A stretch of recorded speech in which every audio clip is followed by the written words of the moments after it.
right here. Hi. Congratulations. Thanks. Whose idea was everybody getting up on stage? I think I heard it first through Martha, but she said, Amy's got an idea. And I said, most likely before I heard it, I was like, I'm in. I don't really have to, like, if she has a funny idea, I just am like, Amy Poehler thinks something's funny, I'll do it. Melissa, hi, Ted from me. I'm right here, congratulations in front of you. Oh, hi, hey, sorry. Listen, congratulations, forgive me, I have to ask this, but you sort of done for puking what Jim Carrey has done for farting in movies. I mean, it's hysterically Thank funny. you. What politically incorrect body function is next on the menu? Well, I'm hoping I don't just go down the list. I thought maybe I'll try something off that, or I'll make a career of it. I don't know. Well, how do you feel about people so associating that scene with your fame right now? People love you for it.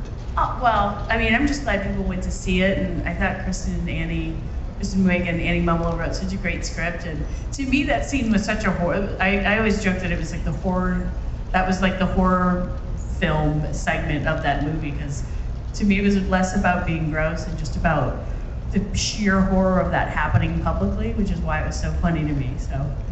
Well, you were brilliant. Well, Congratulations. Thank you so much. Melissa, on your left.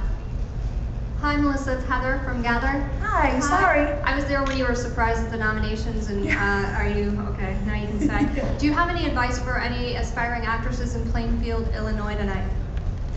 I do. I think if anybody tells you that the odds are slim or you can't do something, I just keep walking. Just do whatever the hell you want to do, because they don't know what they're talking about. I think if somebody loves something and you work really, really hard at it, I think the odds are pretty good.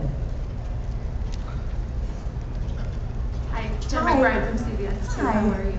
Obviously, America loves you, but what do you think people most identify with Molly? I don't know. I think that they really identify with her because she's relatable. I mean, she's not. I said the reason I took the show was really because she wasn't, a teacher by day and a secret agent by night. I was like, she's just a teacher. There's a million teachers. I think so many people, can relate to that. And I love that Mike's character wasn't, some superpowered flippy blah. It's like he's a cop. He's not a undercover detective. He's just a cop. And I think there's something really great that I love really watching people that I think, oh my God, that's me, or that's my sister, or that's my cousin. And it's so fun to watch like those people that you can relate to kind of trip and fall along the way. And they're so flawed that, I don't know, it's so much more fun to play. I think. Oh, Melissa? Hi. Oh, hi, it's Hi. Sam Rubin from Hi, Sam. How are you? Good. Good for you. Wow. So from Emmy nomination morning to here, on stage, you were so great. And you talked about how Chuck Lorre fought for you. What did you mean by that? And were you made aware of that process? If he had to fight for you, did somebody say? Did I say that? You did say that. I don't remember. I thought if I said a list of numbers, I would not remember what I said. And Chuck Lorre, who fought for me.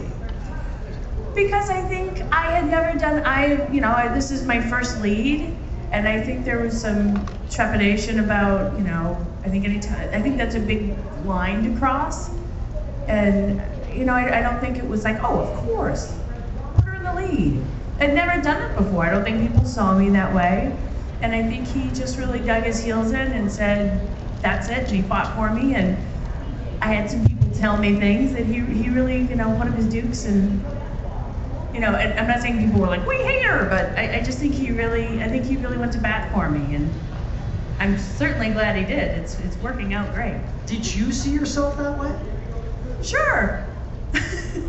I mean, I always thought like, yeah, give me a bigger part. Like, it's more challenging. Let me, week to week, it's more complicated to figure out, how do you, instead of just coming in with funny lines, which is a blast, but it's a little more challenging to really think of like, okay, where's the character going, and how do you play it, and how do you relate to 3 shows ago? And I like the math of acting sometimes, where you have to keep all those puzzle pieces in line. Congratulations, good for you. Thanks. Hi. Hi. I was on the carpet and I asked who you were wearing, and your sister stopped and she goes, "She designed that." Marcy McCarthy, the crier. Can you tell me a little bit about your dress and you designed it, and I don't know, give me some info about it? I did. I designed it, and I worked with Daniela Curl, who's an amazing couture dressmaker.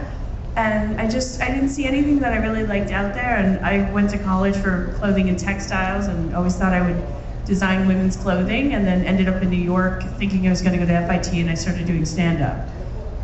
So how A went to B, I don't know. And then this came up, and I just started sketching, and I've always sewn, and I thought, I mean, I did not sew this at all. But, you know, we just kept sketching, and it kind of takes a village, and we came up with this, and I love it. It's wildly comfortable, and it has pockets, which I enjoy in a gown. Hey, Melissa. Hi. I've actually been to Plainfield, Illinois. Really? Just wondering It's remarkable. how that Emmy's going to play at the next McCarthy family reunion with cousin Jenny and all that. Well, when I fashion it to my necklace, I might just be wearing it in. I think there's a lot of McCarthys in Illinois rooting for me. We're a big, loud, close family, so I think it's going to play pretty well. We have time for one more question. You know, when the show first came on the air, there was a lot of talk about this is about two heavy people. It seems to have really become pretty irrelevant. They're a couple, they have. It was never about that for me, and the funny thing, it was never about that for Chuck or Mark Roberts or Don Foster. Any of the guys really, you know, it's funny. Mark at one point looked at me during one of our first press conferences. He goes, "I'm writing a romantic comedy. Like, why are all the questions about weight?" So, I mean, I said, I knew that those questions were going to happen in the beginning, and I said, if it's still happening 10 shows out, we're in trouble. But luckily, that's not the case. So, they're just writing a good romantic comedy that I love doing. So, All right, thank you so much. thanks, everybody.